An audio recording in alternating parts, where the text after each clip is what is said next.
And we are live. Greetings, everyone. Welcome to Magnets, Crystals, and Pyramids with Journey to Bliss. And we have a special guest tonight, our sister Riziki, who's going to be talking about a lot of things. First, we want to get with the brother Baraka with his opening in Harlem, New York City.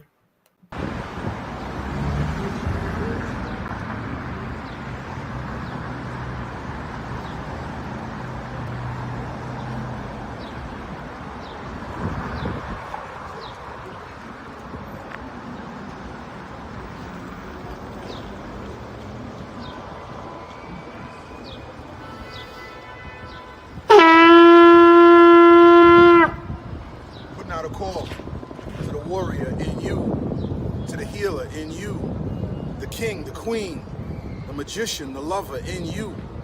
Every single day, we are called to walk in our purpose. Answer the call. Lay down your burden and anything that holds you back and take your rightful place. The battle is everywhere. It's right in your face. Let's go.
Is your destiny. And we going straight to the t-shirt commercial.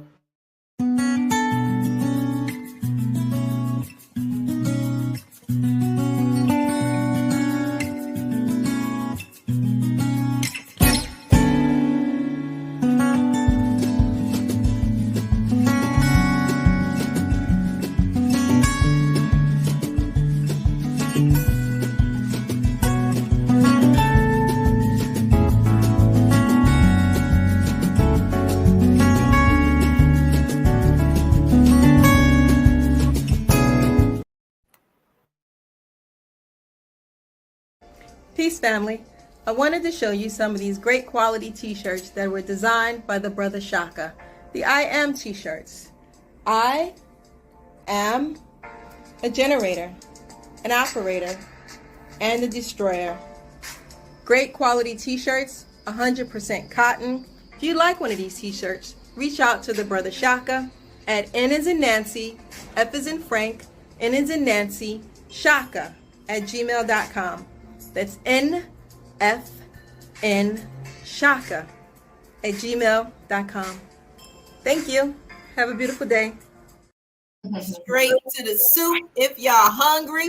The best soup in Brooklyn, in various sizes. Coconut Raw, 1396 Fulton Street, Tuesdays, Thursdays, and Sundays. This is a nutritional feast of the highest benefits, deliciously, meticulously prepared with the best herbs, beans, spices, tasty to your tongue and nutritious for your cells.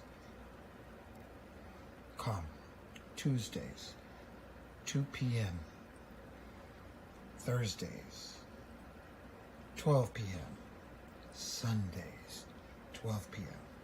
Coconut Raw, the best soup in New York City. And the little children support the baby. Family, I am here with a magical moment of young musicians. And this is Kim, Sister Kim, and she has a message about investing into the future musicians of our community. Sister Kim, tell us what you got here. Hi everyone, Kim, proud parent of children at the Big Apple Leadership Academy for the Arts. We teach HBCU high stepping marching band to our kids from age 5 and up. It is a free after school program, tuitionless, and it's open to all. Our kids are amazing. If you can, jump on our website. We're looking for support, donations. Our kids need new instruments so that they can high step on. Our website is www.balaa.org, BALAA.org. And I appreciate the time. Thank you. Thank you so much. And so, family, listen up close. We're talking about investing in the artists of tomorrow.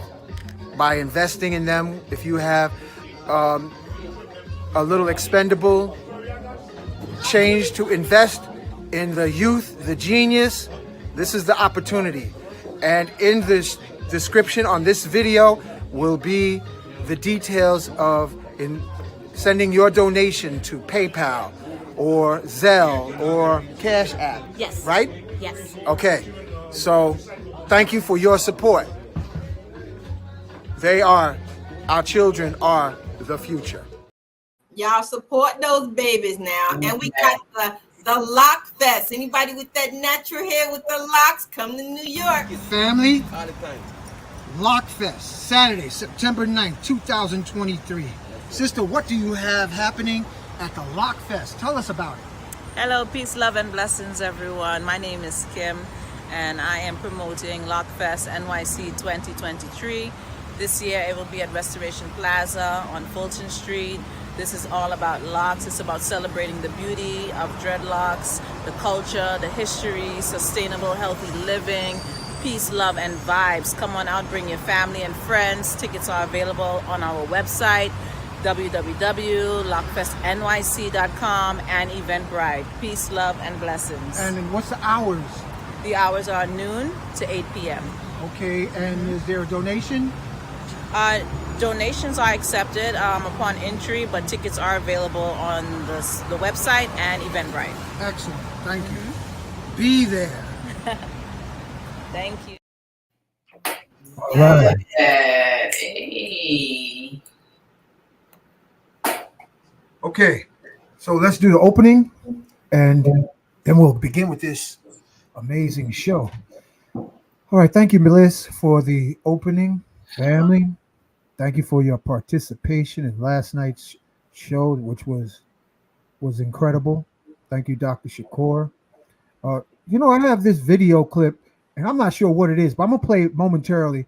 I know it better not be nasty, but I'm gonna play it just, and if they put me in jail, you know what happened, right? All right, so these are 10 brutally honest truths about life that We don't need that. Is that what you guys going to say? Is that what you have to play? Yeah, that's a brother talking about the dating scene and You're looking for the clip that was just dropped, right? Who, me? Yeah, the one in. Do you have it? Yeah, I'm good. So Okay. we're just going to do the opening. Family, wherever you're listening from, we want to know what part of the world you are tuned in to from.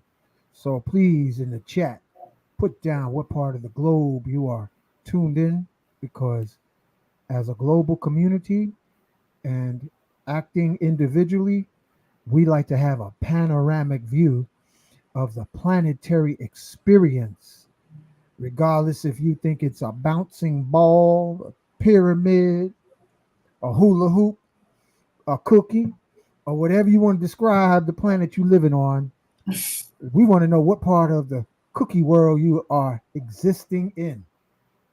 So, without anything else being said, I am in me. I am in Miss Bliss. I am in Riziki. I am in you, the listening audience. Thank you for being alive. Thank you for being born. Thank you for having a smooth or rough landing in this incarnation.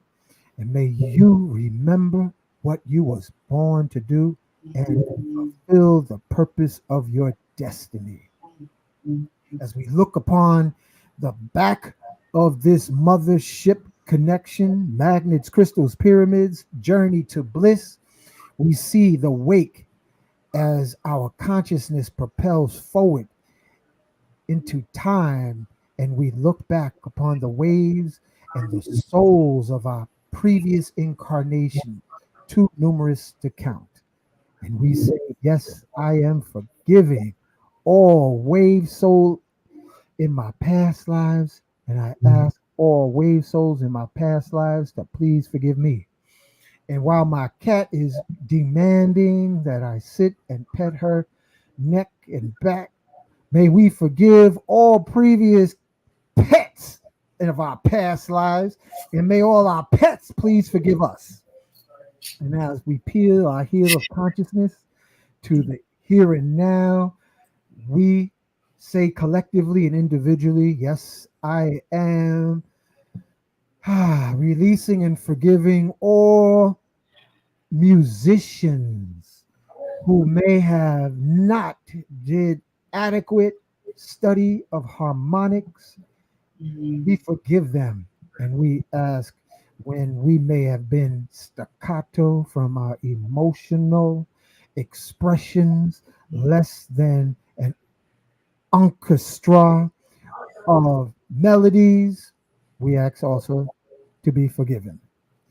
And now we ask ascended masters, ancestors to be with us, calling on Sheikh Ahmadu Bamba, Sheikh Ibrahim, ascended masters from Senegal, who founded the city of Tuba.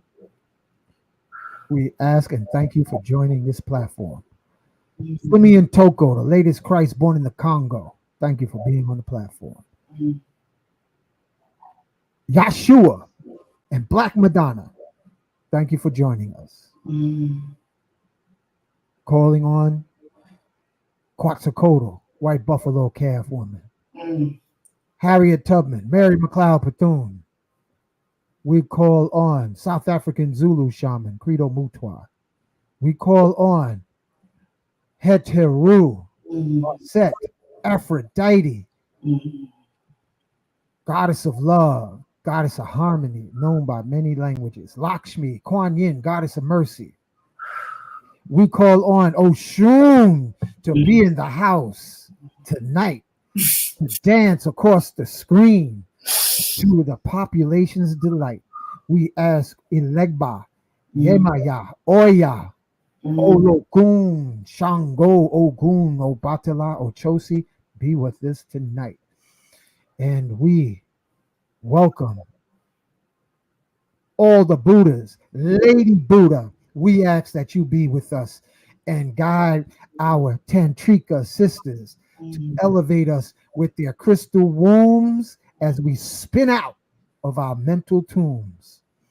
We ask for healing, quantum healing for all our friends, family, and loved ones, and protection, even if they're cross eyed and misdirected.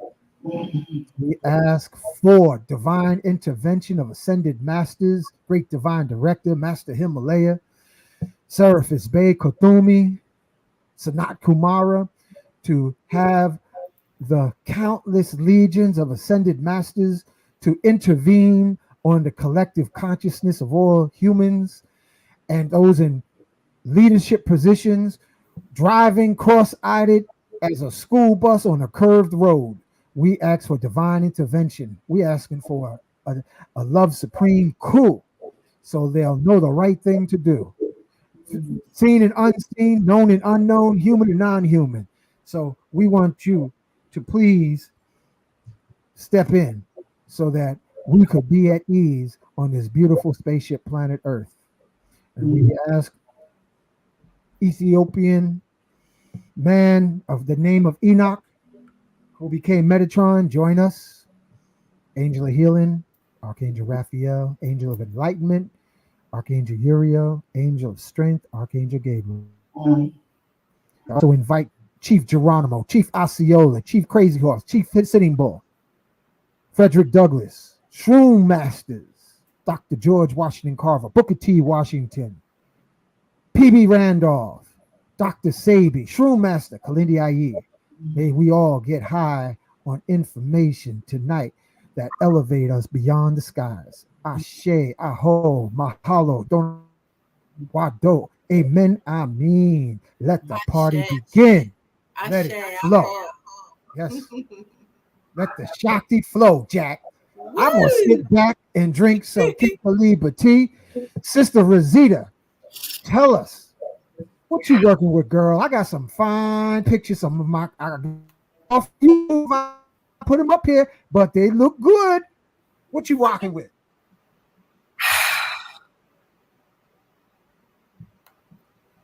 I'm pulling you up forward so we can look at you. What is Tantra, Riziki? What is Tantra to you, sister? Tell us what's that word? Sounds like mantra, Tantra,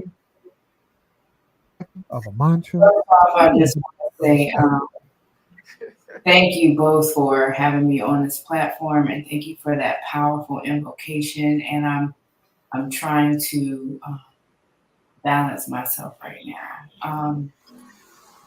So to answer your question, what Tantra is in regards to Akura Tantra, well, first we know that Tantra is a Sanskrit word that originates in India that means to lead light and sound. However, before India, aka Indus Kush, these practices, this way of life, this style of living existed on the continent of Alkebulan, of Turtle Island, all over the planet. And how we describe Tantra at the temple is, you know, this beautiful web of creation that we weave, and understanding how everything is interconnected, you know, mind, body, spirit, sky, earth, the heavens, and the elements. And so Tantra, the way we teach, is way beyond sex. Way beyond sex. Sex is such a small portion of Tantra. It's a way of living. It's knowing how to use your life force energy, your creative energy, and co-creating with the universe in all aspects, in all areas in life.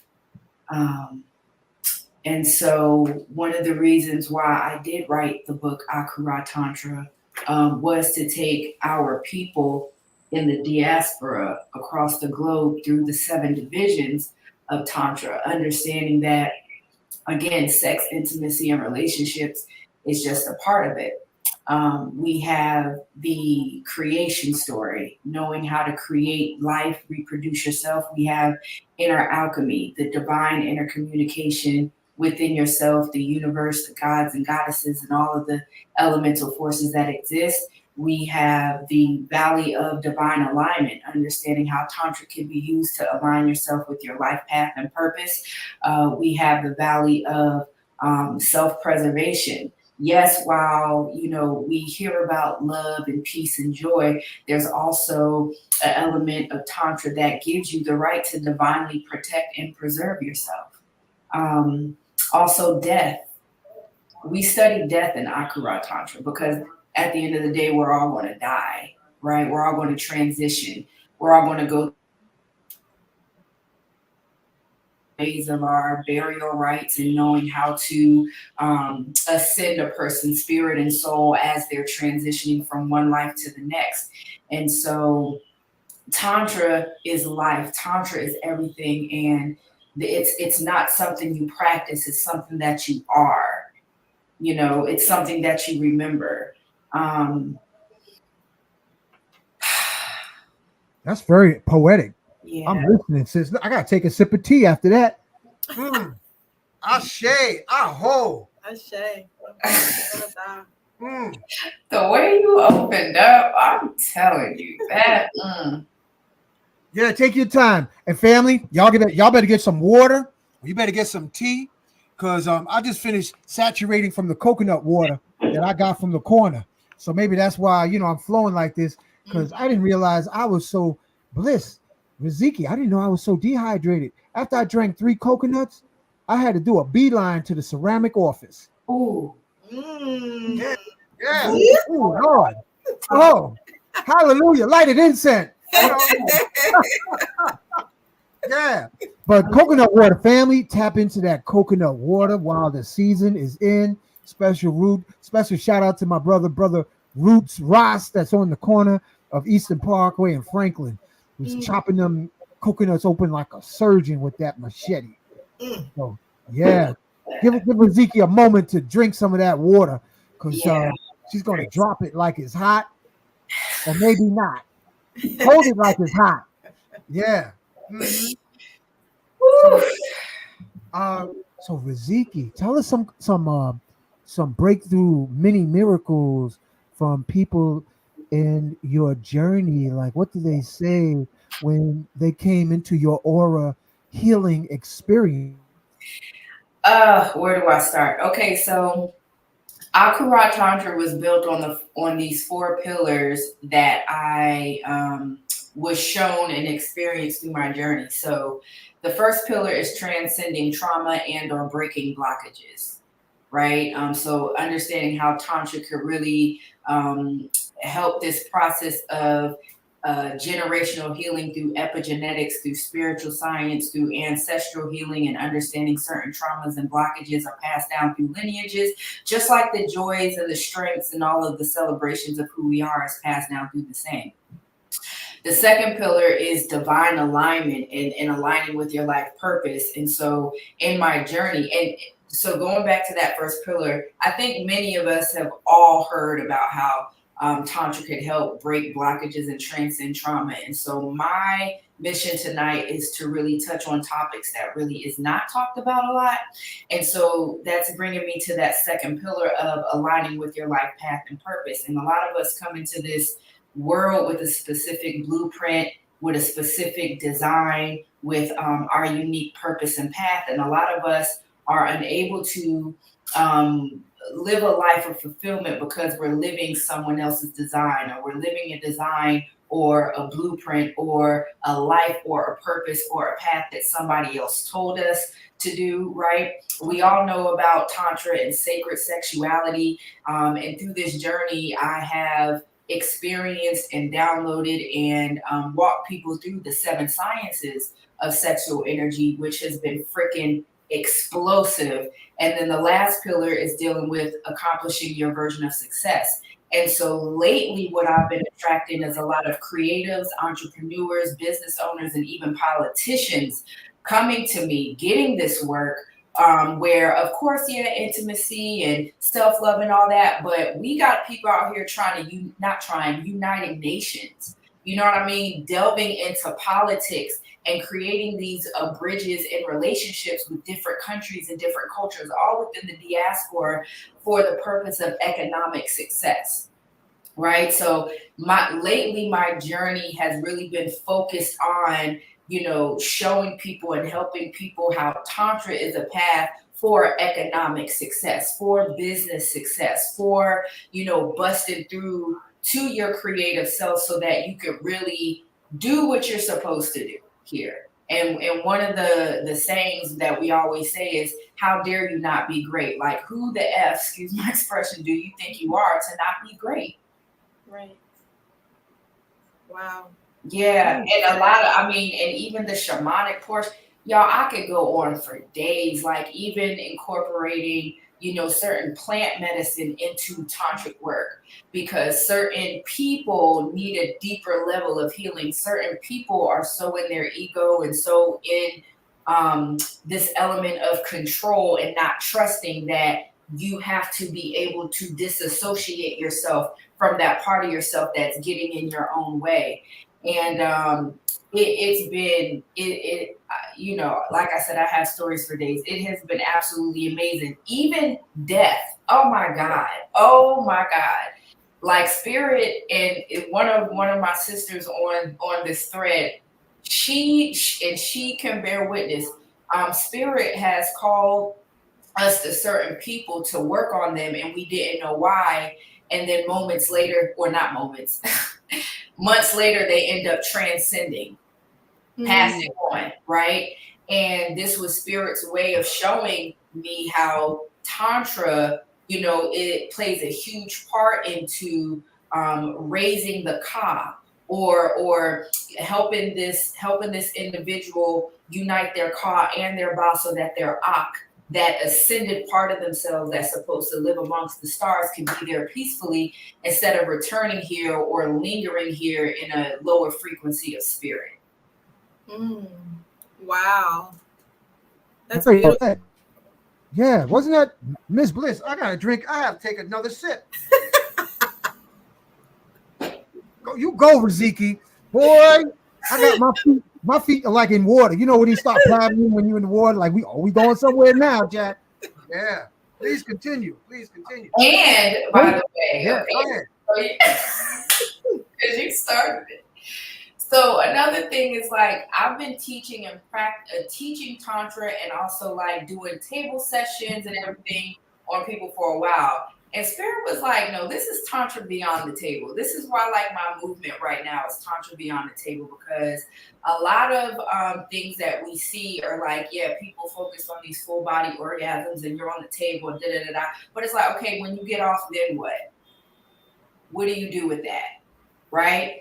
How are you integrating what happened on the table into your life and really seeing the results in your life? And so the link that I sent you, the movie that we're producing, it's a docuseries called oh gosh, man, you got my mind off. I can't even remember. Yeah, you're doing good. You're doing good. The Tantra Chronicles, the mysteries of sexual energy. And so Tantra beyond the table, meaning that before my journey in Tantra, I was into media, I was into advertising, and then I was making great money, but I wasn't happy. And then Tantra came into my life, holistic wellness. So then, as I'm going on this personal journey of elevation and clearing ancestral trauma, tapping into cellular memory, awakening either dormant, suppressed, or forgotten attributes or characteristics or capabilities, Spirit then said, you need to make a movie. And so I am. And so the Tantra Chronicles is a docuseries, and one of my Tantra brothers, Ryan, is a film producer, all of those things, has absolutely wonderful equipment, but it is my duty, it is my purpose. I am ordained and assigned and told to produce this series because we have to start producing more media. Media is an entity, right? And we have to have media that's showing us in a certain light that we possibly haven't seen before and telling our stories. And so the purpose of this docuseries is not only to show you the medicine and the messages and the modalities within our mysteries that are across the diaspora that has came down through many lineages. It's also to help us as the most emotional, spiritual, creative people on this planet really know how to utilize this wisdom and this work to affect change, like all across the board. Not just having great sex and getting into relationships, but again, like what's that economic wealth and influence looking like? Mm-hmm. That's awesome. Go ahead. I'm sorry. You good. You know what? You got me thinking. A special shout out. I didn't know if I acknowledged my big brother, Ascended Master Saint Germain, gatekeeper of Northern California, Mount Shasta. But I wonder if Bliss, I think Ascended Masters are Tantra masters. But I want to see if I can get this. Yeah. Tantra masters. Can y'all see this? Yes. Okay. So this is my first time trying this, Riziki. I'm going to try to push the button. Okay. And you can make it bigger. Okay. But just so before you start, everyone, this is the trailer to the docuseries that we're doing, and we are welcoming all sorts of support and funding. We need it, and later on I'll talk a little bit about the retreat that we have coming up, and those proceeds will also go towards funding this documentary. Like, this is a divine assignment, and no matter how much we make, it will get done. However, when we're able to reach our goal, we can really make it the quality that it deserves to be. All right, let me see if I could push this button and then bring it up on the screen.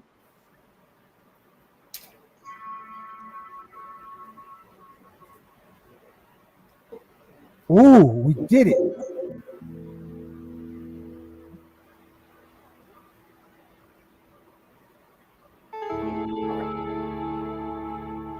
The Tantra Chronicles is a captivating and enlightening documentary that delves into the lifestyle of Tantra from teachings of Afro-Asiatic culture and theology.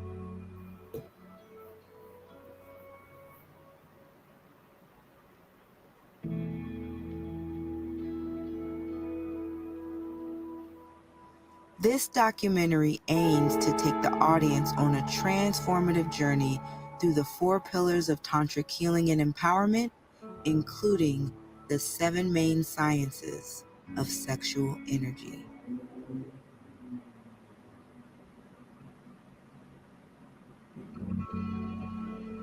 We'll explore a range of modalities, including breathwork, meditation, movement, conscious touch, inner alchemy, sensuality, and sexual ceremony.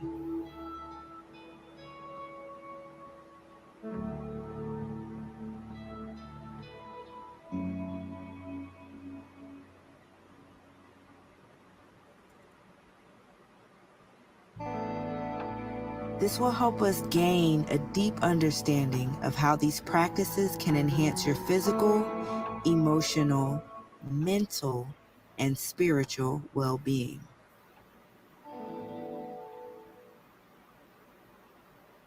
Wow. Hold on, it ain't done yet. We're getting to the good part now. Oh boy.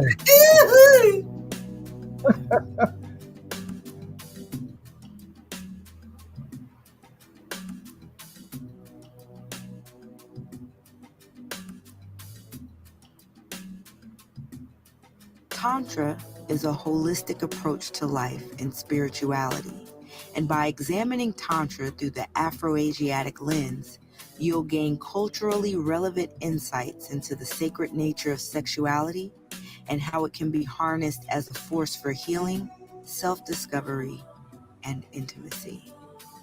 We invite you to open your minds and hearts to this ancient wisdom of Tantra and how this path of spiritual technology enriches our lives and our relationships.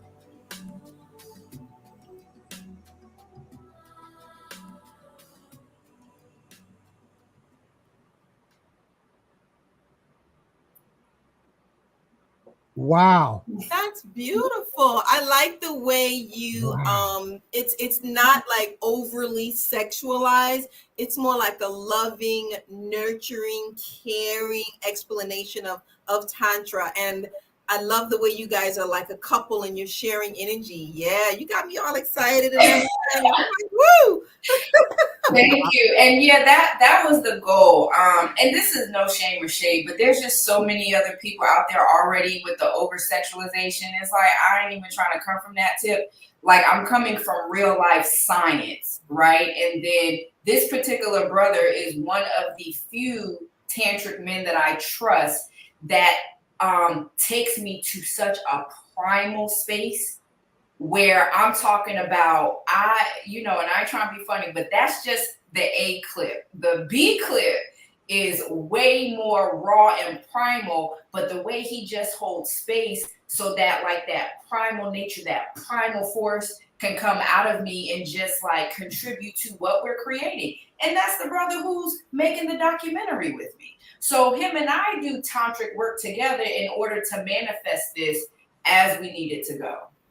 Riziki, I'm gonna tell you, I watched you dance walk over to the brother, and then I observed how you slowly and skin art, though your touch, I was like, that is one lucky brother because your touch was so healing to him as a massage therapist. I picked up on that. Wait, you broke up on my end. You said the touch was what? So skinfully poetic. Yeah, thank you. The way you rest your hands on his shoulders, caressed him. The way you slowly wrapped your ankles around his waistline. I mean, I was like, man, that's skin tantra. Yeah. And the highest level of healing, because we have become touch this colonized, this post-colonial country, that we don't know touch. We either associate it with hitting or kicking. I call it kiss or kick. Touch is associated with either kissing or kicking. The hugging, the caressing has been forgotten. Yeah, and especially in that moment, especially like when our men are meditating and we want to join them, like how we approach it is because I don't want to interrupt what's already going on. So as you see me approaching, I'm energetically asking for permission to enter into his energy field. And then you're right, through touch, it's just slowly joining him without interrupting his process. And the breast, now I had on clothes on that one, but the breast on the back, and brother Unc, you know the magic of the breast on the back. Okay, that's very, very nurturing and soothing. I can feel it now. Yeah. And it was very sensual and sexy, but yet it wasn't overly sexualized. Yeah. So I like it. Looked like it's like a friendly environment where people sometimes, like you said, they walk into tantra thinking it's going to be sex, and that may make some people feel uncomfortable. So that part. I felt like you wanted people to be comfortable. That part. And it is about safe spaces and teaching both men and women how you could still be sensual and sexual without penetration. Sensual and sexual without the expectation of XYZ. Now, don't get me wrong, that is one side of me. There is another side of me where, we can explore all of those things followed by penetration or sexual intercourse or whatever that is. But even that is still meditative and nurturing and sensual and empowering and activating and all of those things, right? It's a space for everything. It's healthy to exercise the primal nature, and at the same time, it's great to be able to engage in all activities, but with intention and purpose and care. Yeah. You know what you just did? And I never had this thought before, Bliss, Riziki. There was something about that movie clip, family, and you can please put in the chat what thoughts came up. And this is the first time I have ever pondered or imagined in birth going down the vaginal canal in birth. I never had that thought until I saw that video clip. Go ahead, touch on that. Yeah, that's interesting because that's actually one of the meditations, a part of the sexual sciences of sex, is to be able to travel into the vagina and the uterus and the fallopian tubes and the eggs and the ovaries. Is to be able to travel into the scrotum, into the testes, into the sperm. So I'm glad you tapped in on that. That's beautiful. That's beautiful. And see, this is what I mean, Tantra beyond the table. We're having Tantra right now and you're not even on the table. The fact that the visuals were able to communicate something in your subconscious and bring it to your conscious, and then you have that, you know, and even looking at your crystals, like this is science, family. This is why I'm like, we have to have more of our media having intentional subliminal messages to activate and drive certain parts of you. Right. So this docu-series, so that's our pilot. The first one that we're raising funds for is our pilot, but we do plan on having 8 to 9 more episodes to break it down in detail. And yes, there will be mature nudity. That is so artistically beautiful. Thank you.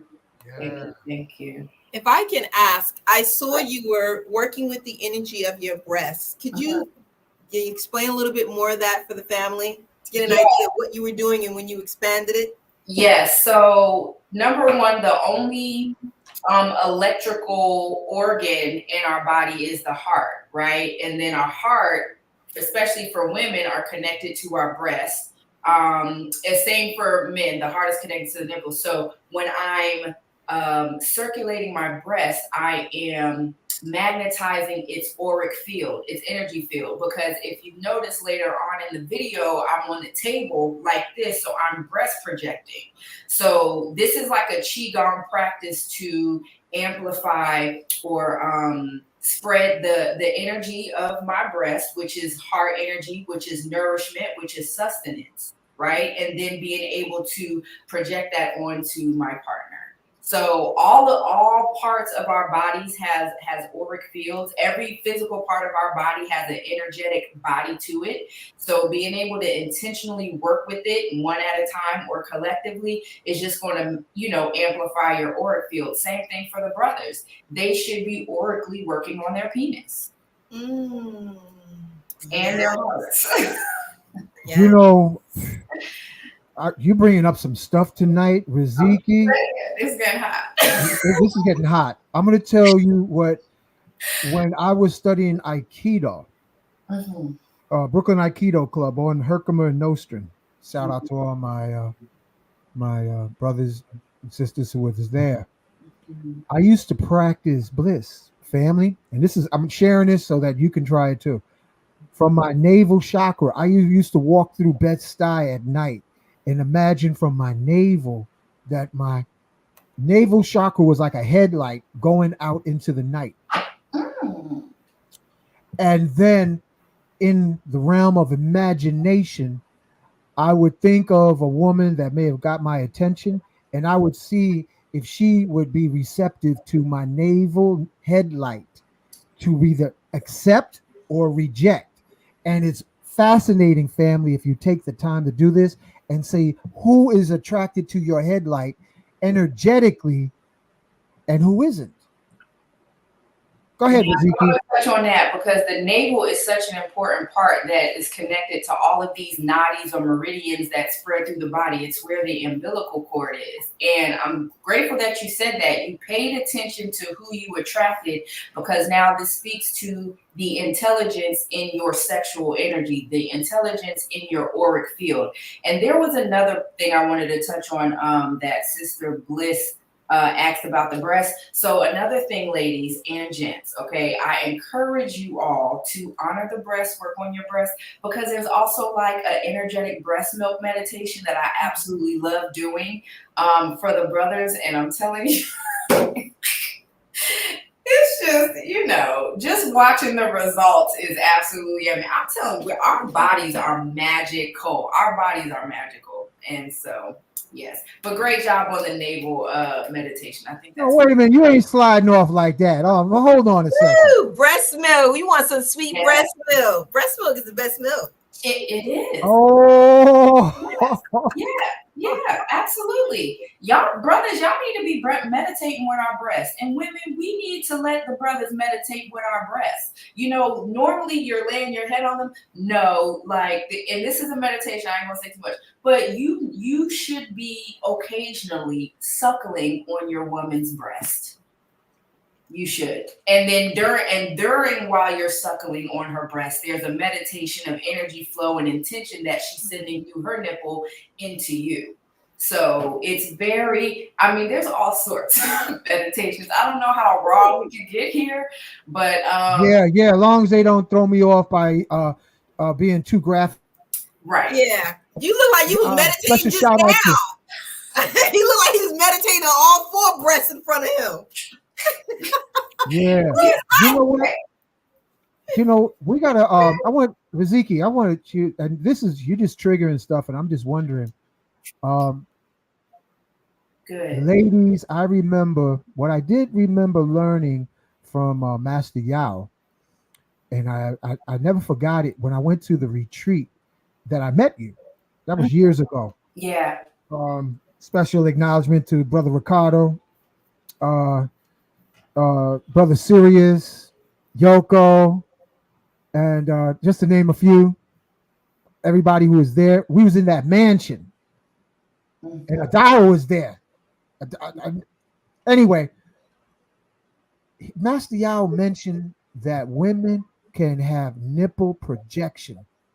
And what I'm thinking now is there possibilities that women can imagine nipple projection clockwise, counterclockwise, for the purpose of healing a man's heart long distance? Okay, so you're touching. See, you unlocking like a combination lock. Come on, open up, click. You know what I mean? Absolutely. And I'll say this. So after my journey with Grand Trine, and grateful for the seasons and the reasons. So after my journey, I branched off and did my own research and travels, because one thing about me is I really like to know, I like to research what I'm doing and go to the places where this stuff originated from. So I did go to Africa. I did go to Kenya. I did, and Ghana. I did study with indigenous people from different cultures to really understand the different dynamics of this work, and then also where it started as far as the origins, and then how it kind of expanded throughout the different cultures. And so, yes, the nipples, especially when you're doing intentional meditation with it. So I don't know if I did it both counterclockwise, but I think in the full clip, I do go inward and I do go outward. And eventually the physical movement is just a way to get me used to when I'm not doing physical movement. So Tantric Qigong can involve physical movement or just being still. And because your focus and your clarity is so on point, you don't have to move at all. You learn to move the energy, right? So instead of physically moving, I could just sit here and do the same thing. But in a key practice, right? Yeah. Absolutely. When you create a relationship with your energy body, you can direct it on what to do. And I think that's what a lot of us may have not been taught, or just maybe don't explore a lot, is the relationship with our energy body, because I am in here. I'm on the inside. I'm in this. So, first I'll go through the physical to get an understanding of, this experience. But then after a while, I really get to know me.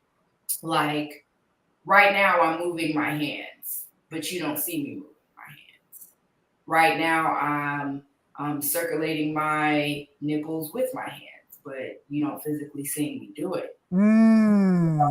If you close your eyes and say your name out loud, and then keep your eyes closed, and then don't move your lips but say your name, there's still a name. You still heard something. That's you. So that's the relationship that you're cultivating with the you inside of this. You know what you just had me think of? And I'm telling you, I'm having breakthroughs right now in this show, Bliss. And this is for the ladies. Imagine if you go into a corporate meeting and you know that you might have some hostilities. Imagine if you project your nipples into the meeting before you get there so that all those angry persons that didn't have enough breastfeeding can be energetically prior to you getting on site. Now, let me see, this is why, and y'all have to excuse me, I get extra. Go ahead, girl. Go ahead. Because you will, if you backtrack in some of my Facebook posts, you will see me. I've either projected before the meeting or projected during the meeting, and this is what I talk about, the contribution to economic success and prosperity, because you're understanding this science, right? And see, I want to say this too. In this work, clearing is vital. In Akura Temple, I don't play about clearing. Before we get into all this sexual energy, you're going to clear first, because everyone has intelligence in their sexual energy. Is it traumatic or is it healthy? Is it toxic or is it loving, right? So before I teach people certain practices, we about to go through some clearing first, because what you're not about to do is be out here projecting energy and your stuff ain't even cleared up. You haven't transmuted nothing. You're just putting sugar on top of sugar honey iced tea. That's what we're not going to do. But you are correct. Yes, before meetings, during meetings, I do projection work. You're absolutely right. And as a matter of fact, the couple, big shout out to them, and you may see me going live with them, but they have went through certain clearing practices. So I do train couples, and now they over there in Sierra Leone opening rice mills, and then helping other businesses operate business, or open businesses across seas, because we're utilizing this wisdom in commerce. Tantra was one of the first instances of commerce that existed on the planet. Rather it was an exchange for a service from tantrikas, right? That powerful men came to the temples to engage, not only to, get their physical or their primal needs and wants out, but they understood what healthy sexual energy and intentional focus and transmutation did to their economic success. And giving them the mind state and the energy, and activating and awakening certain portals for them to walk into these spaces and be great. A lot of us as tantrikas was wise advisors. We were in politics. We were in business meetings. And I find myself doing that to this day. So, this is y'all. So I'm like, if we about to be using this energy, how are we using this energy to change our economic situation, building some generational wealth? How are we doing that? And when I talk about generational wealth, I ain't just talking about knowledge and wisdom, like assets. We need assets up in here. We need to be producing and manufacturing. Like, come on. Let's be real about this here. There you go. We need our own land, growing our own food from our own farm that's delivered to our own people with our own stores. And not to mention, when we have a bad crop, or we feel like, rain isn't coming or whatever, this is what sacred unions were for. This was the origin of group activity. Right? Because we understood through. You talking about orgy. Okay, I didn't know. You can say it, girl. An orgy to make it rain, an orgy to have the crops grow and have a lot of grain. Because we understood with intention, with cultivating the energy, sending that energy to a common purpose, we're spreading creative, fertile energy in the land. So now the physical land is responding to our energy. And you see throughout cultures today, we have cultures who said, you know, we can make it rain, we can change the weather, we can blah blah blah blah blah. So, like, what are we doing here? Yes. What are we doing here? Misusing our energy. I ain't want to say it, but we've been misguided, miseducated, and now we misunderstood. So we need to learn. And listen, the powers that be have done their tantric rituals over urban cities. Come on now. Okay. Special acknowledgement to Ross Ben that he pointed out that there's PowerPoints that was intentionally set up to suppress the urban dwellers in Philadelphia. There we go. They actually put monuments with the intention of keeping people sublimated and in a slave mentality. Absolutely. You have these certain monuments strategically placed in New York City. That's right. Who knows what strategic monuments have been placed in Chicago, like the movie Cell or like the movie Kingsman, where they crank up the cell phone towers and people go bonkers. Yeah. And sorry. Yeah, this is beyond the table for real. I'm gonna just be honest. If I could keep it real, that's when I got bored. I was like, "Yo, what are we doing? Like, we just so focused on like full body orgasms and just table work, and like it started to irritate me a little bit because it's like we need to be doing more than that, right? And not to say that table work doesn't help, because it does, but everybody can't get a table session every time.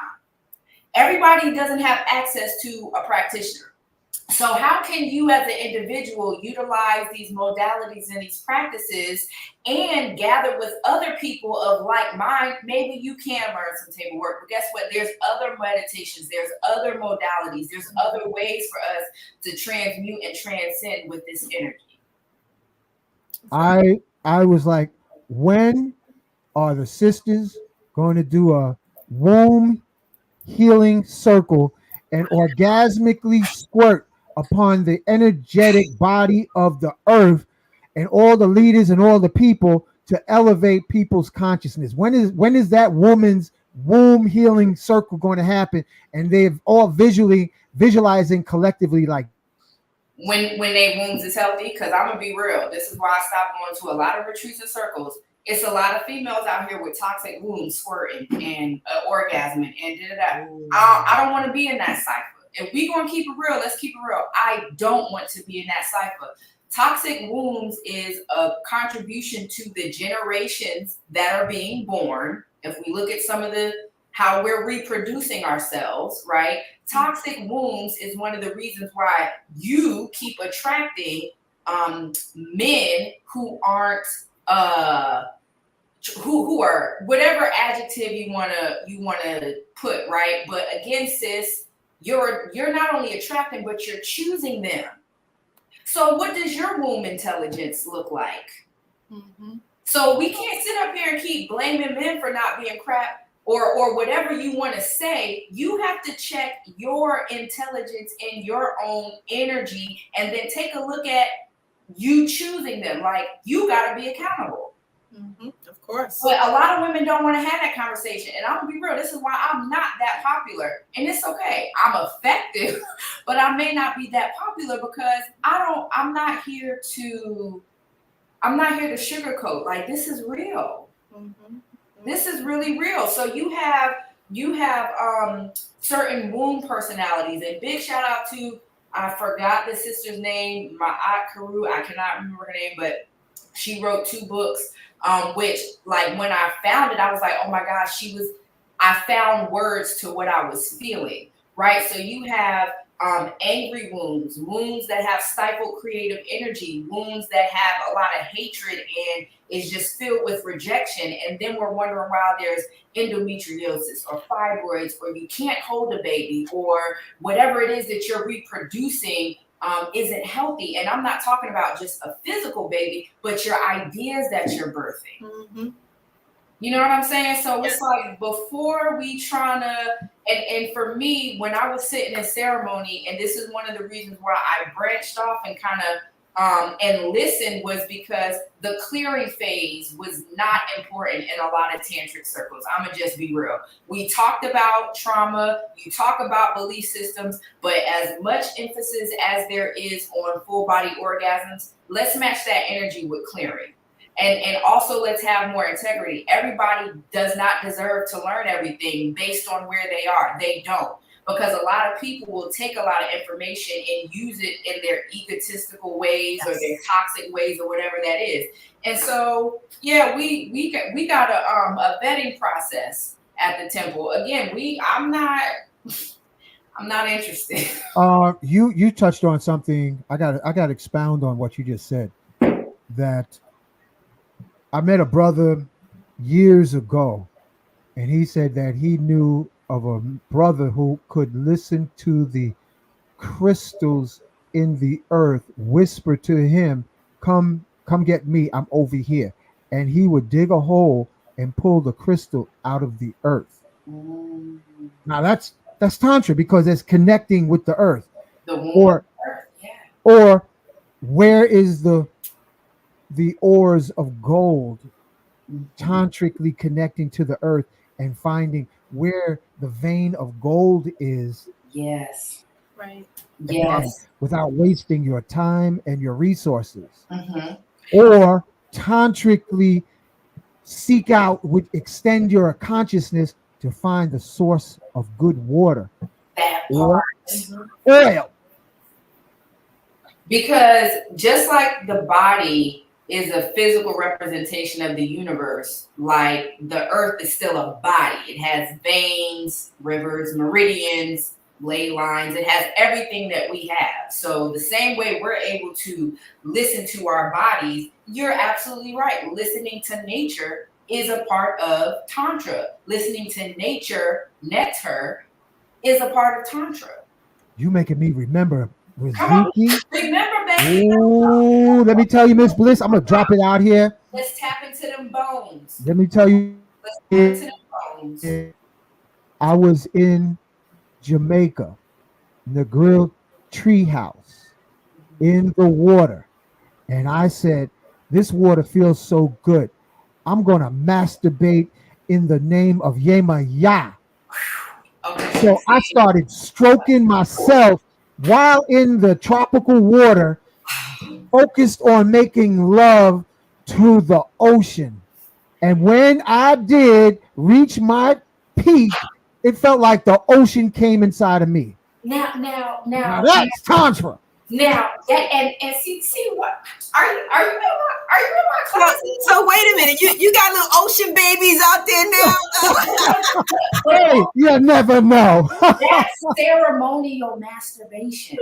That's a practice. Ooh, let me bring you full screen. That's ceremonial masturbation. It is a practice where you can ejaculate in the water and into the actual earth.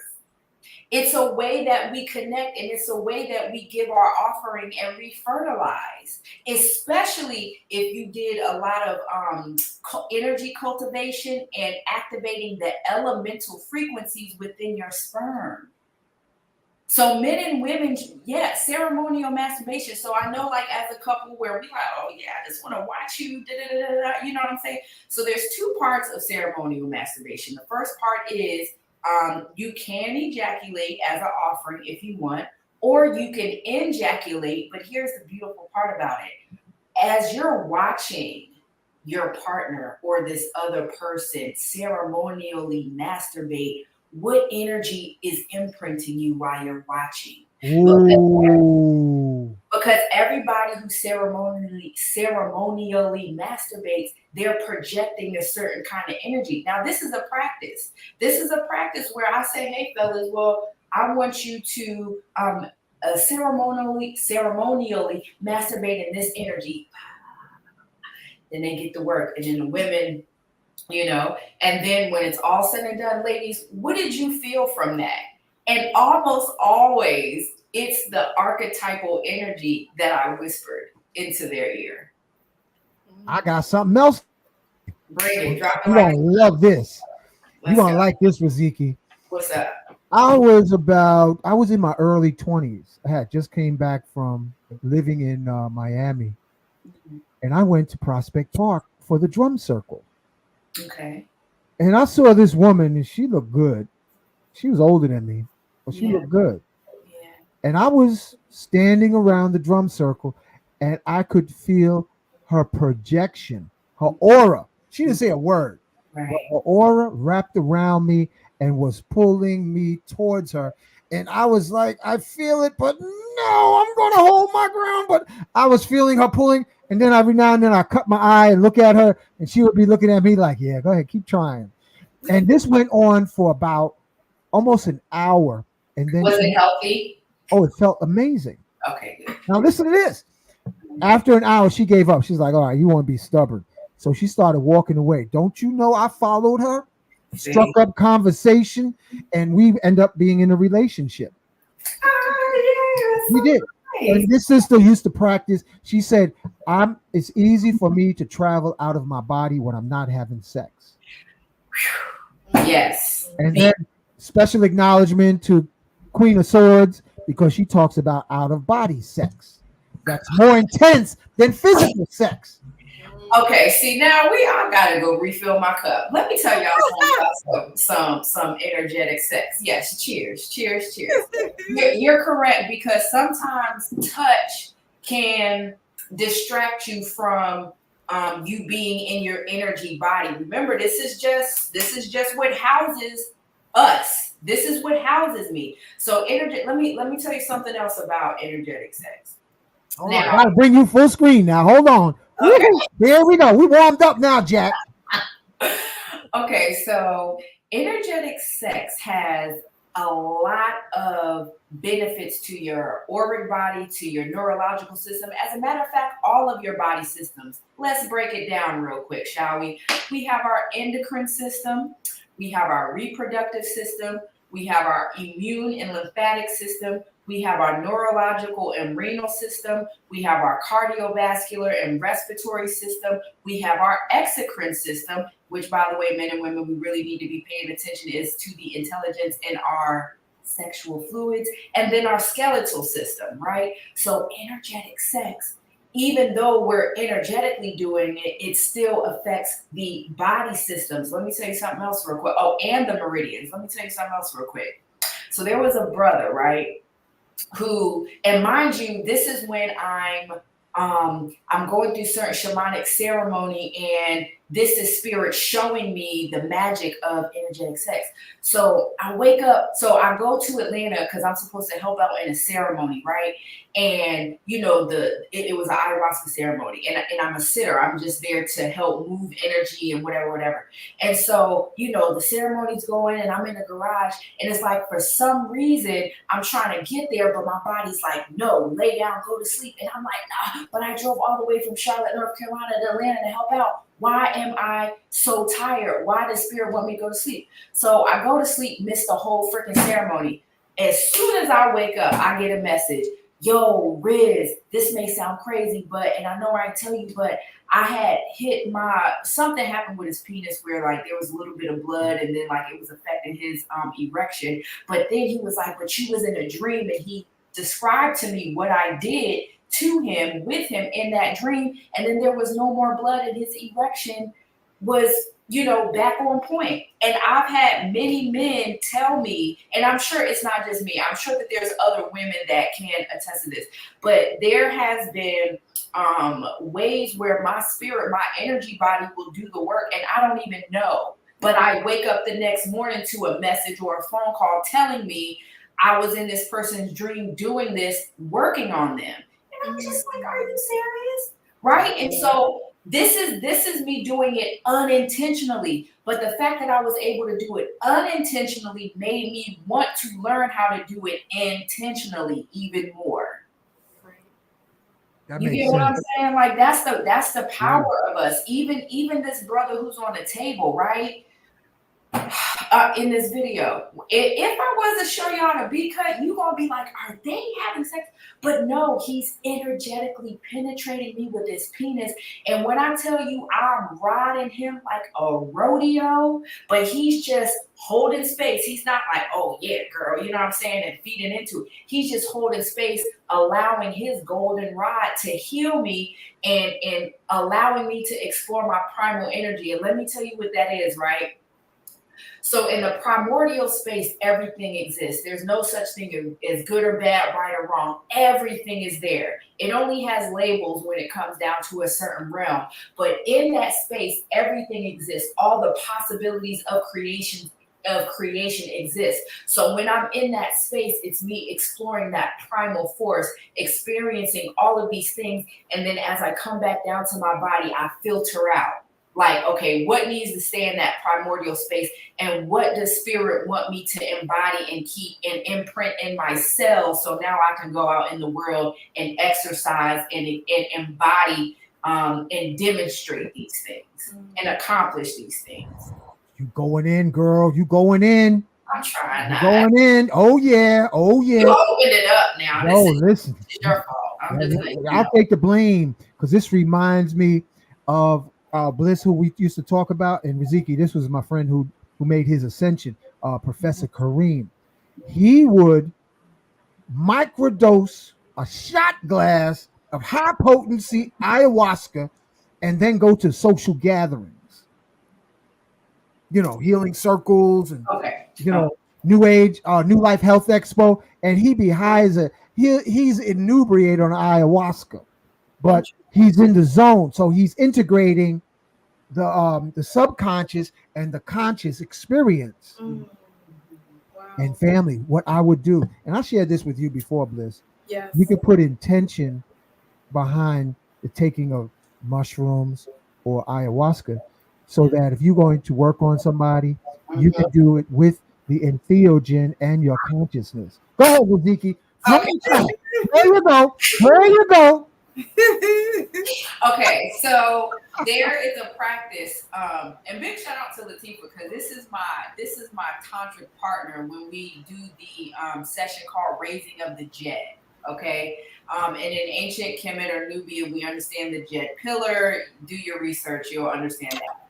But in this particular session, we do microdose on mushrooms, and there is a particular strand, Tamarian blues, that we use. It is known as the tantric strand. And so when we're in that space, and like you said, integrating the energetic with the physical, integrating the subconscious with the conscious, and also being able to see things in different realms that may be affecting the person, and or different energies of and or forces that may want to come in and aid this person, but whatever they have going on, like they're in their own way. So the implementation of entheogens in tantric sessions have been freaking phenomenal. We had a mission called Mission Medicine Man, where there's a lot of brothers out here who are medicine men. They're pouring out to the community, but ain't nobody pouring into them. By the way, this is why some of y'all are dying quicker, because you're not taking care of yourself, men.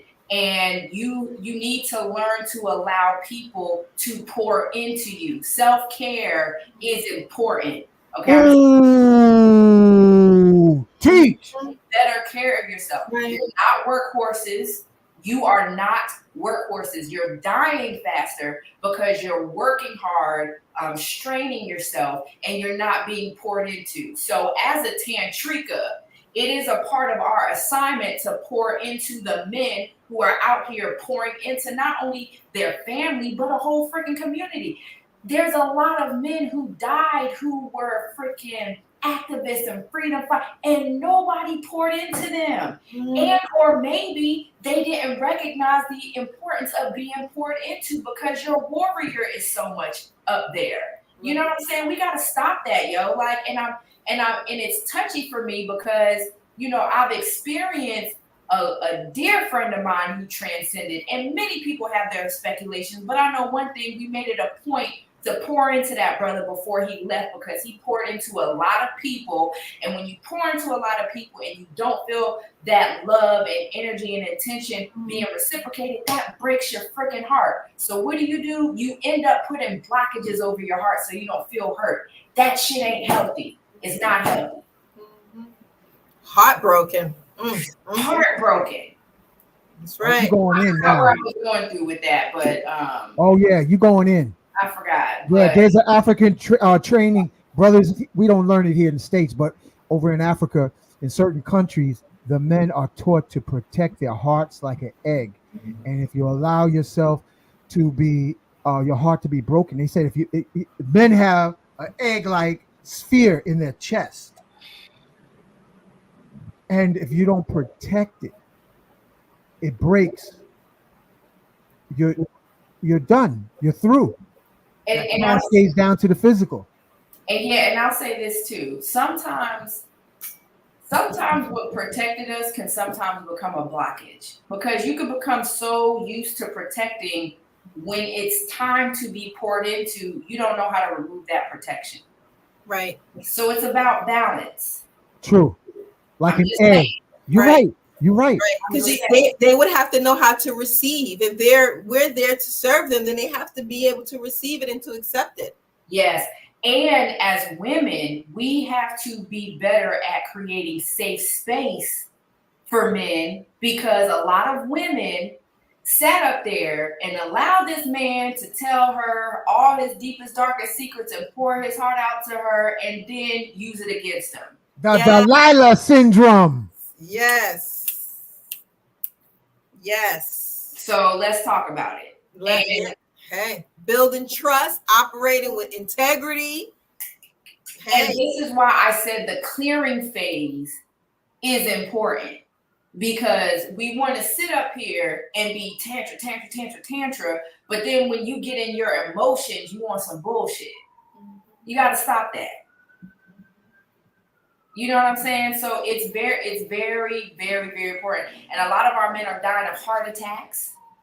And everything that happens physically is because what? It's on a spiritual and or energetic level. Yep. Let me tell you, Riziki Bliss, this is the very reason I got all these beads on my neck over my heart, just to keep it light as a feather and protected like iron. Well, all I'm saying is, hold on, full screen. All I'm saying is, when we come up to New York and put you on the table, because you're a medicine man too, Uncle, Aunt, Brother Hank, all your synonyms, stuff like that. So Latifah, let me know if we down for Mission Medicine Man for Uncle Unc, because he out here pouring into the community too, and you need to be poured into. You need to have times where you can take all of that off, be naked, just take all of that off, and be poured into and be trusted. Take all of that off and have people who are trusted, who are integral, who won't take your kindness for weakness, who won't take advantage of you in that space. Like, you deserve to know what that feels like on multiple occasions. Look at him rolling his eyes like, I need you. Yeah. You know what? Really, what you hit on, Riziki, is the truth. Yeah. And what, fortunately, let me tell you, I come from a family of a lot of trauma. So I have a lot of family members die from alcohol. Alcoholics. Let me tell you, alcohol is a Band-Aid for heartbreak. I mean, like, I have aunts, uncles, cousins. People die from alcohol. Yeah. Liver failure. Yeah. So what I did, let me calm down, because y'all get me all fired up. It's all right. That's all right. I started getting so deep into ayahuasca. I was doing ayahuasca bliss 3 times a week and loving the ride, exploring it, because if we accept our heartbreak trauma, portals to activating your superpowers. Yeah. And that's not spoken of. where you don't weaponize your traumas, but you use them as portals to access trance states of unlimited magic. Yes. Yeah. Yeah.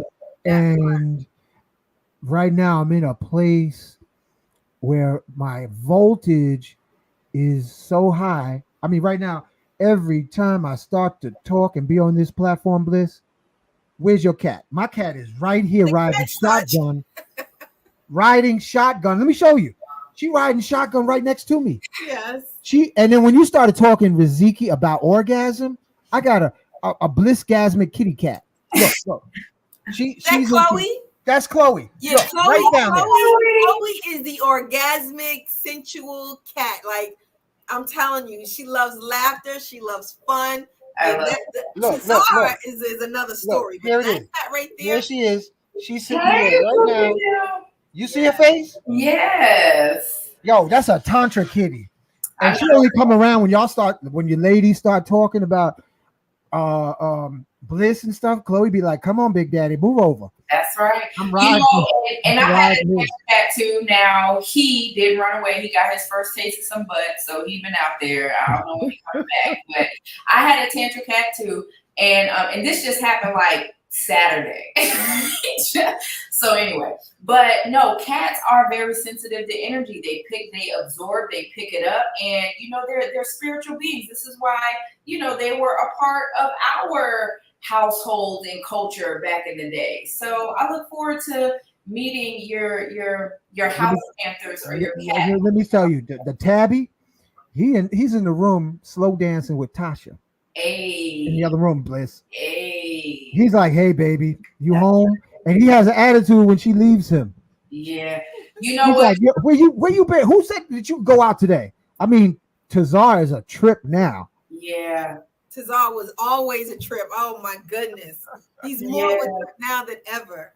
Cats be like opening up those portals and we be in there taking the medicine and all kinds of craziness be going on. And I'm grateful you brought up the alcoholism too, because I've had quite a few. Let me tell you something. So in one of my first Tantra classes in Rest in Power, Fly High, Brother Tell Us, but I would bring my Tantra students to him because one of the portions of clearing is, let's see what's really up in there, right? Like, let's see what's really up in there, because that stuff, it'll bring out some disagreeable parts of yourself too. So we have sat down with people who suffered all kinds of addictions, from alcoholism to certain other kind of drugs. And then we've also had people with bipolar, like now many of these weren't my Tantra students, but some of them came to me for Tantra sessions with these certain addictions. And so tantrically speaking, watching this in ceremony, understanding that it's all entities.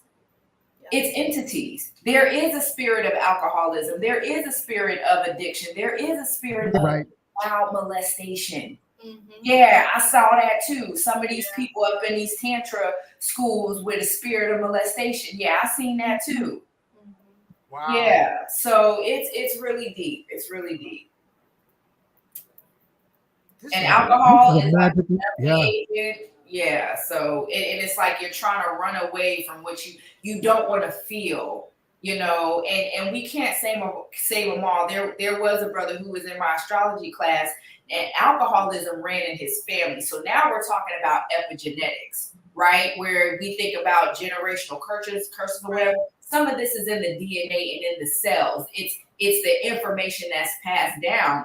And so, but number one is you got to want to let that go. I've experienced where it's a spirit that don't want to let that person go. And that person don't want to let that spirit go. And it's a codependent relationship. Mm-hmm. Let me tell you, I'm so comfortable with overproof rum and a cigar. I'll tell you, I got to be careful because I can drink and I never get a hangover. So I can relate to this. How's that liver? Oh, now, I mean, I can't do it because then when I take the ayahuasca, it's like, look what you did to yourself. Mm-hmm. Mm-hmm. Okay. It'll show you your damage. What did you look what you did to yourself? Yeah. Yeah. Like last night, I'm be honest, straight talk. Come on, let's go. I Let's got liquor up in this place like nobody's business, soaking with herbs soaking in it. I got a 5-gallon vat, but the only thing is I put Smyrna, what is it called? Smyrna gin. And I can't drink gin. My body doesn't like gin. I got right here in the living room, Bliss. I got a I 5. don't want no gin. Gin make me cry. I got a 5-gallon. How certain alcohols have certain effects. Yep. Exactly. Yep. Certain alcohols make me feel a certain way. And Yep. gin is a I got fire. I got a 5-gallon jug of special acknowledgement to my brother Bashara. It's brandy, 5-gallon jug of brandy with African, Chinese, and Caribbean herbs that's been soaking forever. And last night I was feeling like having a drink. But you know what, Riz? That's why they call them spirits, because there's spirits in them drinks, you know? Now, I have my personal concoction of Mama Juana, and she makes me feel a certain kind of a way. You know, got a little wine, got a little rum in that thing, you know, a little bit of honey, some herbs, right? And I made it myself. Went to the DR, went to the village, got the herbs, learned the recipe, made it myself, and I infused it with codes and mantras and intentions. So it's only certain times where I would drink that, right? But even dealing with, you know, just alcoholism overall, you know, again, the numbing agent or feeling hopelessness or just a lack of control. Sometimes it's, you know, you don't want to worry, you have distrust, or even a low self-esteem. Like there's a lot of things that's tied to this. And this is why I'm like, when we work through our stuff, you'll notice the habits changing. And then if you choose to, of course, it's social and celebratory and or even sometimes to commune with certain energies, but you're not abusing your body. You know what I'm saying? Right. Yeah. Right. I'll drink to that. Yes.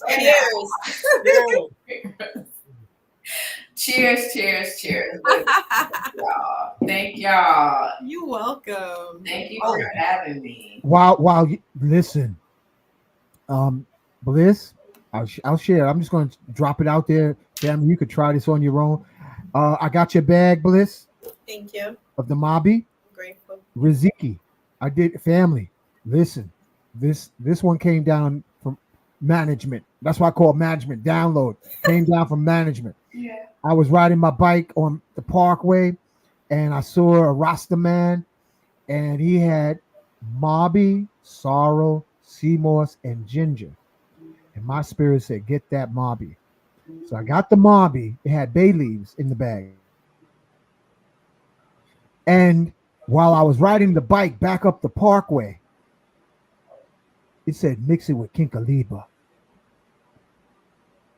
Yeah, you can get the Kinkaliba on Amazon and then get Mobby bark. Mm-hmm. All right. I made a pot full, Bliss. Made the weights, made the 45. I even put the little video together, but I was like, damn, I need to put a disclaimer. I need to put a disclaimer to this because I was going on intuition and it said, don't drink more than 1 cup a day. I'm letting it cool off. But family, if you want to do an experiment, I'm putting it out there.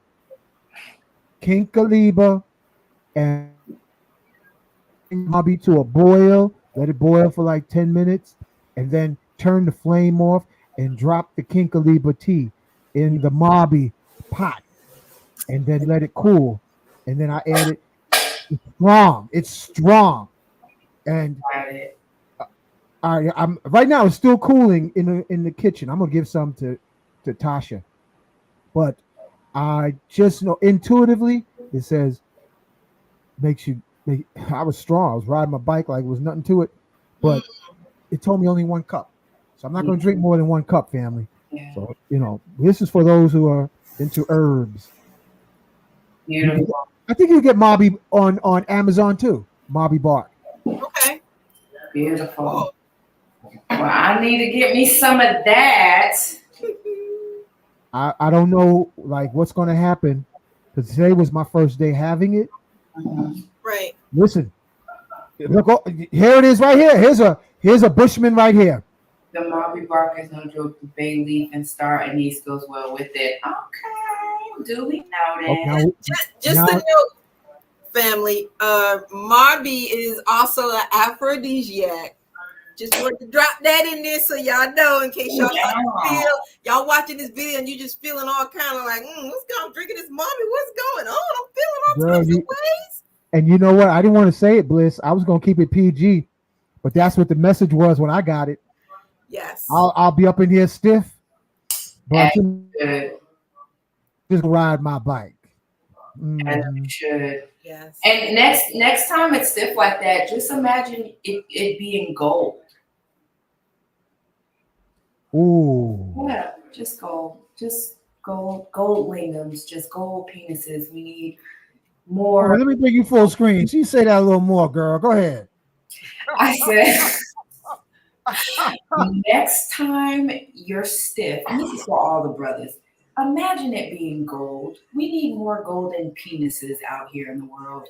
And not just the golden penis, but the golden penis that's connected to the heart space. That's all. Yeah.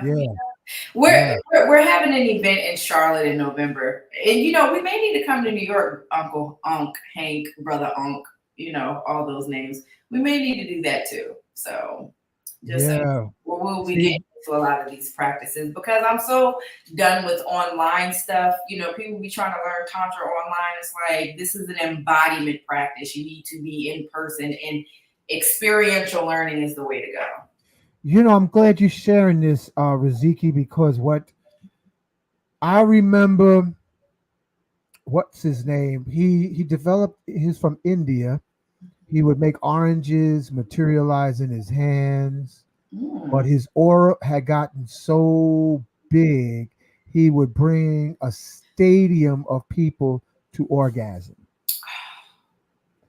And I honestly believe that women can cultivate their Shakti to transform a neighborhood, a home, a state, or even the world. We can. Now, and I'm gonna prove it to you. We've already been doing it. Unfortunately, our wombs have been toxic. Our sexual intelligence have been toxic. Look at the world. Yes. You know what I'm saying? Look at the and this ain't no shame. And I'm not trying to downplay my sisters, because I'm a sister. I love us, right? But I'm going to tell the truth. Now, we both have a part to play in it, both men and women, right? However, we knew Tantra, it was brought to the world by women. It was brought to the world by women. Facts. So as powerful as we want to, I'm a goddess, I'm a queen, let's carry that same energy with accountability. How about that? Yeah. I remember reading about this, what you just said, Riziki. Tantra was born from a woman. I'm saying. Now, and some women don't need training, Bliss, family. Some women are so womb yoni centric, they transform the environment. Now, let me say this, though. In all tantric mythology and mysteries, the wisdom was given to a woman from the masculine, though. So let's not forget how important the masculine plays in Tantra. I want to be very clear. So if we read our mysteries, Het Haru and Aset was some of the women or the feminine essence that were tantric, which, by the way, big shout out to doulas. Y'all need to be learning Tantra too, because women need to be birthing babies in orgasmic states, right? So we had Tantra doulas, but both of these feminine aspects were imparted this wisdom by Tahuti. When you look at some of the tantric priestesses that were in Alkebulan, from Indus Kush to Tibet, a lot of them, was downloading this information, and it was from a masculine force. When I had ceremony, and this was an ayahuasca ceremony, and this was after my father died. So I went there wanting some healing, right? And when I tell you, that ceremony took me through generational healing on my dad's side, on my mother's side, because my great grandmother was a madam. So some of this runs in my blood. Some of this runs in my own DNA. But then Spirit said, go outside. And it was in the moon was just so beautiful in the sky. And mind you, I did research, but I wasn't as advanced as I am now. So I go outside and I sit in this particular position. This isn't a meditative position that I'm used to seeing in the books or, whatever, but I'm sitting in this position looking at the moon, and I just feel like, feel information and see visions. And as a matter of fact, it was that night I said, it was confirmed that you need to branch off and do this style of Tantra, right? And years later, when I'm, in my studies, I realized the position I was in was the position of the baboon looking at the moon, and that's Tahuti. So before I even was deep into the mysteries like that, I was already getting the downloads.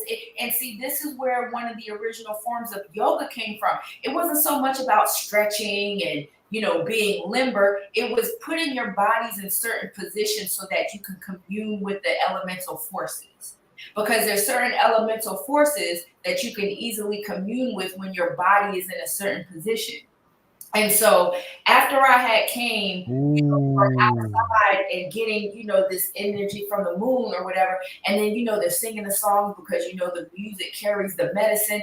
And then when I'm being shown Tantra, I'm not being shown a bunch of sex and orgasms. I was shown, and this is why I implement this in my program. I was shown men, women, and children in white and gold marching on white golden strips in the sky, right? And to this day, when people graduate, you're walking on a golden carpet dressed in white and gold. Mm-hmm. This is what it showed me. Now, of course, sex is involved because you got to have that to have children to raise the energy and all that other stuff. But this was about family and community and nation building.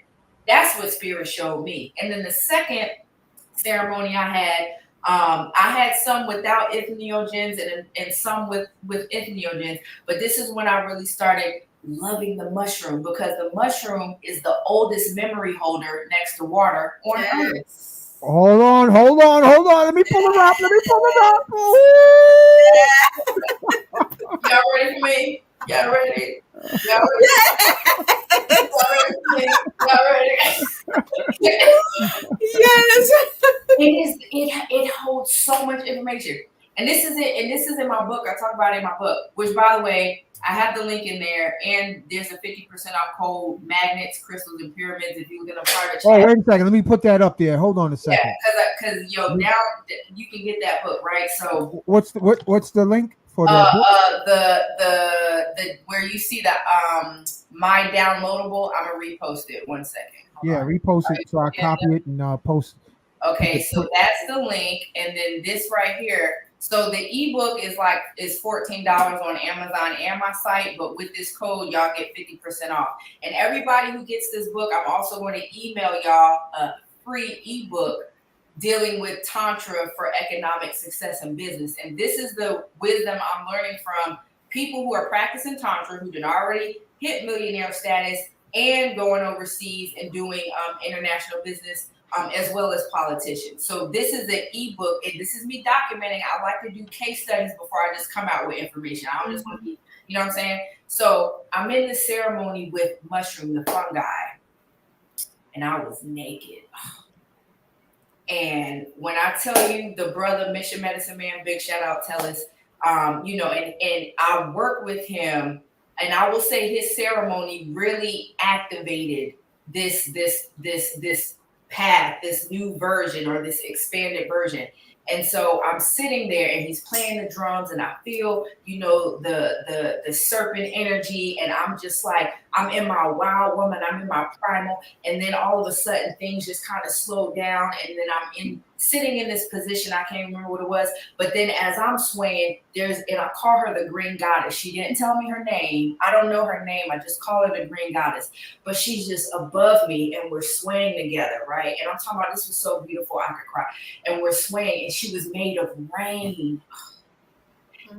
And we're swaying together. Every move that I make, she's doing, and then like the rain of green off of her falls off of her and into me. And when I tell you, I felt it in every cell and molecule in my body. And then like now I'm just, practices and modalities and wisdom. And of course, how I am. Again, I don't want to just be out here telling people stuff, misinformation, right? So I'm getting all this information, all this wisdom, all these downloads. And then on my journey, I'm finding material and confirmation and science that backs this up. Some of it, I ain't found no proof, but it is what it is because it works on the table and in my work. But I'm saying this to say that, spirit and this work shows you the connection that you are to the universe. And I'm gonna say one more. Oh my God, I'm gonna say one more. Do your thing. We're listening. I had a toad ceremony. Ooh. When I tell y'all that changed my perspective on love, I was like, damn, humans are out here searching for this level of love that only the Creator can give you. And this is why the relationship with the Creator is so important.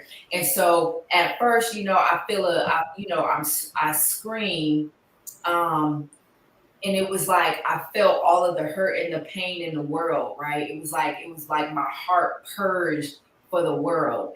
And then right afterward, it was like I felt all of the love that I've ever poured out, that any human can ever pour out, just pour it back into my heart. And then it showed me how each of our heart has a song. Each of our heart have a specific rhythm. And if I start to cry, it ain't like because I'm sad. It's just like, I'm just, what I'm saying. But our heart has a song. And so then what they did was they laid me on this raft, right? And it's all primordial space. It's all dark. But I'm on this raft and then I see figures on each side of me, right? And I'm going down this raft in the waters with these figures on each side of me, and they're just like, wow, just pouring into me, just giving information. And then it's like, how do I relay this to the world, right? And so, which is why I'm just over online teaching. I'm over online teaching. You have to be in the presence of this to experience it, because that's the best learning.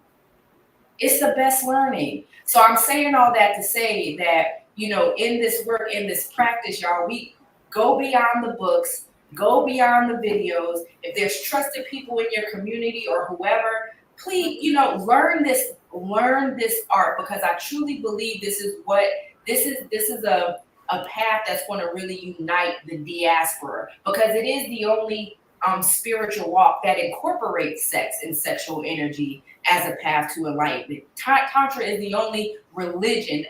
Now, correct me if I'm wrong. Christianity, Islam, Hebrew Israelite, like all these religions that we have do not incorporate sex and sexual energy as a path to enlightenment as much as Tantra does. Correct me if I'm wrong, so I don't want to misinform you. Abrahamic religions do not honor the feminine principle. Okay. All right. There we go. So this is why, again, when I studied in Hedwana, when I studied Niguma, when I studied White Buffalo Woman, Tantra emerged when our nation was in disarray. And this is where we are now. And this is why we need it. We are certainly in disarray. You got that right. I mean, we coming back. You know what I'm saying? We coming back, but we need a little bit more. You know what I'm saying? Yes. Thank you. Y'all gonna warm me out. Thank you, Riziki. I gotta be mindful, Miss Bliss. When the sun go down, Miss Bliss, she start looking like she got bedroom eyes and she start getting sleepy. But if you call her like around 11, 12 o'clock in the middle of the day, you can barely make out what she's saying because she's talking so fast. Yeah, it's all right. Yo, for real. She's running on solar energy. So she's going into midnight moonlight paradigms of trance. So we're gonna wrap this show up. Yeah, as we should. Yeah, because I'm starting to get sweaty. And when I start to sweat, I already know I need to You already know. I already know. Because as women, we're connected to the lunar energy. You know what I'm saying? So it makes total sense. And we have to be in a state of rest and receptivity to really listen and receive. So ooh, thank y'all. I'm grateful. And the last thing that I wanted to share. So y'all have the book, the coupon, and whoever gets it, again, I'm gonna send y'all the Conscious Commerce free ebook, because I really would love people to understand how to incorporate tantric practices for their professional economic success.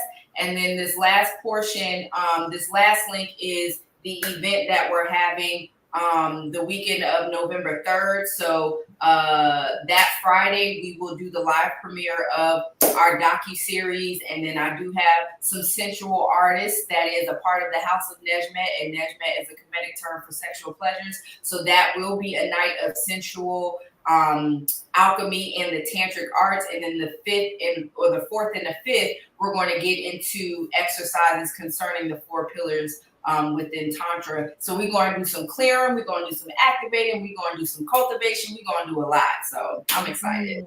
And before we leave, where do they go to donate? Because earlier you showed where do they go to donate? Yeah, so I'm gonna put this link up. So y'all can go to Indiegogo, right?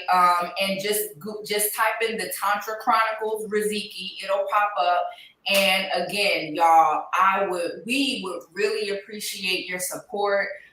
We really want to, have this available for all of us to watch, to learn, to commune, to engage, to exchange, and really learn Tantra from the Afro-Asiatic perspective. Because although, Tantra is a Sanskrit word, I want to be very clear. All of them learn from either a Ethiopian, ancient African, and this originated on the continent. Did it expand? Did it become diverse based on the cultures and the landmass? Because each landmass has its own deities presiding over it, but we ain't about to get into that. Yes, it did, but please understand where the origins, and this is just as much our stuff as it is theirs. Exactly. And not only are we Africans, we are also Asiatic people. We're the original Asiatics. Exactly. Embrace it, family. It's ours. It always is. Let's get to it. And I'm done. That's all I gotta say. Y'all got everything. You got all the information. You got everything. You got everything, Rising Sun. You put it on here. I copied and pasted everything. Yes, I did. All right, y'all go out there and donate, and no, don't be like, oh, I only want to give $5. Look, everything counts, because if you got it and you want to give it, it's expendable. Then go right ahead. If you want to give hundreds, that's fine. If you want to give, and you get perks, that's fine. You get perks. So let me be clear: if you donate the 20, now mind you, any amount helps. We're grateful, but if you do 20, you will get access to the actual video. If you do 50, you're going to get a downloadable copy. As well, in full movie access, you can download it. If you do 100, you're going to get a special code off of our upcoming events and retreats and the downloadable copy. 250, you get a gift box. So we got a little tantric toolkit we about to send some folks. And if you donate 500, which 2 people have already, so give thanks to Everett and Zoe, thank you so much. You get a downloadable copy, the special code, the gift box. You're going to be mentioned in our credits, and we're going to have a live premiere held in Atlanta, Charlotte, and New York. So you get entry into that and into our after hours events. Because we ain't here to play. Wow. I want to play it. I want to play it again. That's a good idea. Yeah, do it again. Okay. I like that idea, Bliss. Yeah. I like what she said. Yeah. Let me get. I ain't got no movie though. I need my movie to watch. But go ahead and play. Go get it. Oh, yeah. We're gonna do that too. Let me just figure out how. Oh, I gotta reload. Let me see. Just click that in the lower left hand. Just click that. Yep, right there. Mm-hmm.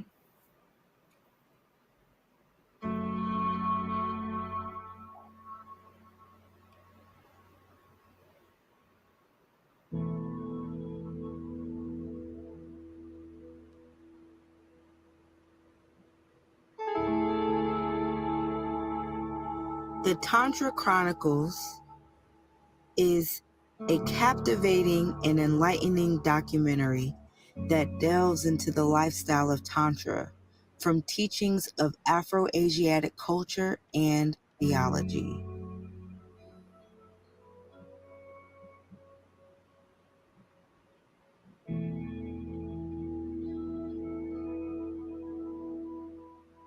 This documentary aims to take the audience on a transformative journey through the 4 pillars of tantric healing and empowerment, including the 7 main sciences of sexual energy.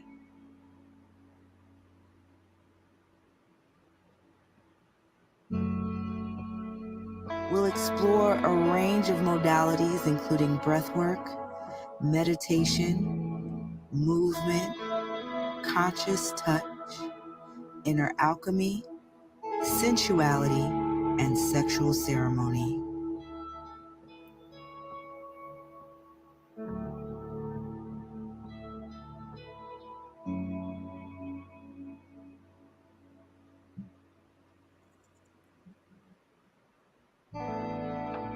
This will help us gain a deep understanding of how these practices can enhance your physical, emotional, mental, and spiritual well-being.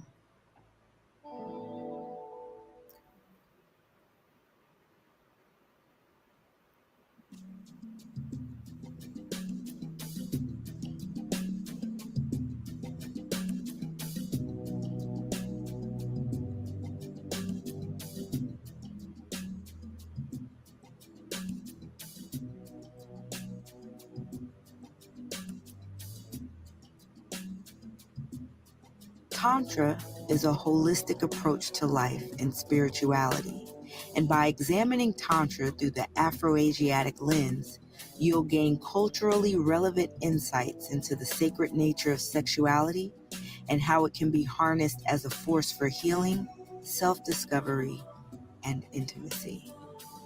We invite you to open your minds and hearts to this ancient wisdom of Tantra and how this path of spiritual technology enriches our lives and our relationships.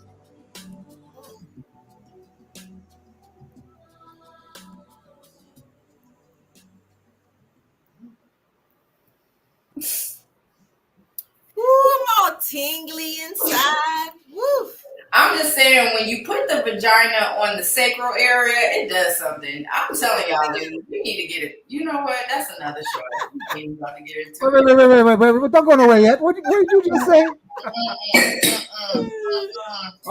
Full screen again. Say it again. You saw the part where we're dressed and I come behind. I'm telling y'all, man, it's a science to this stuff. Like, there's practice. There's just a lot we can do. There's a lot we can do. We gotta just learn. That's all I'm gonna say. Yeah. We're all Put the vagina on the sacral areas, lady. It works wonders. Go ahead. Cool. Yeah. Thank y'all for having me. Hey, you got to come back. You got to come back again. This was an amazing show. Another amazing show. I want to thank you, Bliss. What do you want to say? Come on, I was going to Bliss. say, and informative, because we love to be entertained as, our people of color. However, entertainment combined with information and it's educational is the best thing for us. So while we're entertained, we're getting the downloads, we're getting the information. So I appreciate you combining that. Thank you. And thank y'all. From the fullness of myself, from all of our ancestors and forces of nature, for the work that y'all are doing for the community, to provide a platform for this much needed information. Thank you for your energy. Thank you so much for all that you contribute to our communities, to our families, to us as individuals. And I just send y'all much peace, love, prosperity, power, and protection. And I'm just eternally grateful. Thank you so much for having me on here. And Brother Unc, we gonna set a date for Mission Medicine Man, because you're about to get on the table. Oh, you can do that. You can also do long distance time. Yeah, and do a quantum experience. I'll stretch out. I won't get out the bed. I'll just lay back and I'll say, okay, crank it up. Yeah, that's cool, but you need touch. That's what Spirit said. You need touch. You got that right. Yeah, so. Yeah. And Sister Bliss too. Matter of fact, our brother Everett is in the Bronx. Are you in New York? Yes, I am. Oh, okay. Well, I'm gonna go on and put you in touch with him. If you would like some non-touch, or touch, energy. Totally up to you. He's really great with boundaries and consent and safety. So I will put you in touch. Well, I'm a Capricorn, so I'm sensual. I love to be touched. So I'm just letting you know. Okay. I also want to put the banners to everyone who's listening. Journey to Bliss. Yay. Like, subscribe, share. Like, subscribe, share. Let it be reciprocity. All right. She has a young station, but we're going to bring her up to speed. That's right. Support our sister. Yes. Yeah. So, with that being said, Bliss, you want to close it out? Yes, we're going to close it out. Have a beautiful night, everyone. Here we go. Say often, yes, I am. Supreme shield of protection surrounding me. Yes, I am. Yes, I am remembering all I was born to do. Yes, I am. Take hold of your crystal, which will magnify your I am affirmations at least 600%. If you don't have a pistol, you better have a crystal. Bring forth. Yes, I am. Remember, you are divine. Good night, everyone. Peace. Thank you all.